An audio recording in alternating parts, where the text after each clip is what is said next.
For 3,300 years, Tutankhamun's tomb lay hidden beneath the scorching sands of the deserts of the Valley of the Kings. Hidden amongst the young pharaoh's more than 5,000 precious artifacts was an artifact unlike any other the world had ever seen. It was a dagger that came from outer space. The discovery of Tutankhamun's tomb in 1922 is no doubt the most famous archaeological discovery of all time, but it's also a story that has been recounted and retold so many times that it's virtually become a myth. But the truth is that the discovery of Tutankhamun's tomb wouldn't have happened if it wasn't for one man, the dogged Howard Carter. You see, Carter had already been digging in the Valley of the Kings for 6 full years, and the person funding the excavations, Lord Carnarvon, feared that there was nothing left in the Valley of the Kings, a belief that many people held at the time. But Howard Carter knew better. You see, there was 2 objects found in nearby tombs that indicated there was still a pharaoh unknown to be found in the Valley of the Kings. Carter argued with Carnarvon that the base of the valley had not yet been excavated because nobody expected a tomb to be cut into the bedrock, and this was where they would find this unknown pharaoh. But there was a practical reason as to why this section of the valley had not yet been explored. You see, the valley floor was covered in 3,000 years of sediment runoff from the flooding and rains, and it had also been used as a dumping ground for rubble during all the other excavations in the Valley of the Kings. This meant that any excavation here would attract considerably more costs than any other area because it had to dig through so much rubble. But when Carter offered to cover these expenses himself, Carnarvon, impressed by Howard Carter's determination, agreed to fund one last season. And so, on the 4th of November 1922, after 6 years of searching, a worker uncovered a step in the bottom of the valley floor which, when fully excavated, led to a doorway sealed with limestone plaster. A telegram was sent to Carnarvon and the digging was stopped for what must have been the longest 3 weeks of Carter's life, until Carnarvon arrived on the 24th of November and he was finally able to continue. Inside the first doorway, they found a passageway filled with ancient debris that took 2 days to clear before they hit another sealed door. On the 26th of November, Carter breached the 3,000-year-old tomb, describing it as such with this famous passage. "With trembling hands, I made a tiny breach in the upper left-hand corner. Darkness and blank space as far as an iron testing rod could reach showed that whatever lay beyond was empty and not filled like the passage we had just cleared. Candle tests were applied as a precaution against possible foul gases, and then, widening the hole a little, I inserted the candle and peered in. At first I could see nothing, the hot air escaping from the chamber causing the candle flame to flicker. But presently, as my eyes grew accustomed to the light, details of the room within emerged slowly from the mist. Strange animals, statues, and gold.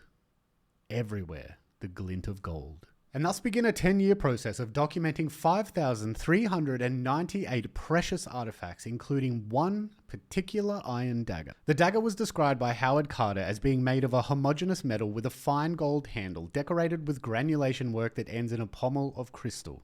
One side of the golden sheath is decorated with a pattern of feathers terminating in a jackal's head, while the other side is covered in a floral lily pattern. When the dagger was first found, it was noted that other Egyptian iron blades were less refined in comparison.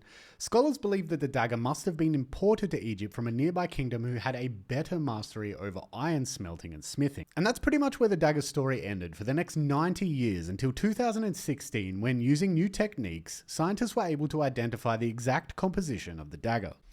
This technique is called XRF. It's actually fascinating. It's something that I've personally used in my own research and in the field. The short version of how this works is that we fire radiation at a sample, and then X-ray fluorescence radiation is produced, and using the X-ray fluorescence radiation, we get some kind of chemical fingerprint of what exactly those materials are made of, and they're quite accurate. What this showed is that the dagger is made of 88.62% iron, 0.5% cobalt, and 10.8% nickel. This is an unusually high sample of nickel for a terrestrial sample of iron, and the researchers knew this, and that led them to ask the question, could this have come from somewhere other than Earth? Then they compared the chemical signature of the dagger with the chemical signatures of 11 meteorites, and what they found was incredible. They found that Tutankhamun's dagger falls within 1% of the nickel signature and 0.2% of the cobalt signature of an octahedrite meteorite. These are the most common type of iron meteorites in our solar system, and they also have a very distinct crystal structure. The exact same crystal structure found in the dagger that belonged to Tutankhamun. So the science shows that the dagger came from outer space, but is this the smoking gun that proves aliens visited ancient Egypt? Not exactly. You see, a far more likely explanation is that ancient people saw the meteorite hit the ground, or they found it after the fact, and they recognized the iron within it, extracted it, smelted it, and created this dagger that then made its way to Egypt.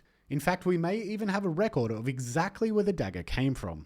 The Amarna letters are a series of clay tablets that document diplomatic relations between Egypt and its nearby kingdoms over a 30-year period from 1360 to 1332 BCE. Among these documents are two separate accounts of royal gifts containing iron daggers being sent to Egypt, both in a time before Tutankhamun's reign. One of these documents in particular indicates that Tushratta, king of the Mitanni, which was an empire in northern Mesopotamia that was at its peak from 1500 to 1360 BCE, sent iron blades to Amenhotep III, who some scholars believe was Tutankhamun's grandfather.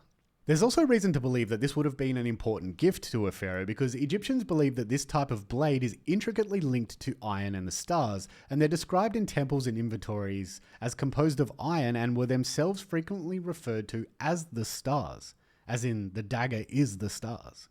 And while we may never know exactly how the dagger was made, where it was found, or who sent it to Egypt, what appeared to be at first an incredible example of early Egyptian ironwork turned out to be something more. It turned out to be a dagger that came from outer space. If you enjoyed this content, please consider hitting subscribe. It also would mean a lot if you could like the video and leave a comment. It boosts it in the algorithm and really helps these smaller channels get off the ground. I would really appreciate that. So until next time, my name is Zane, and I'll see you then.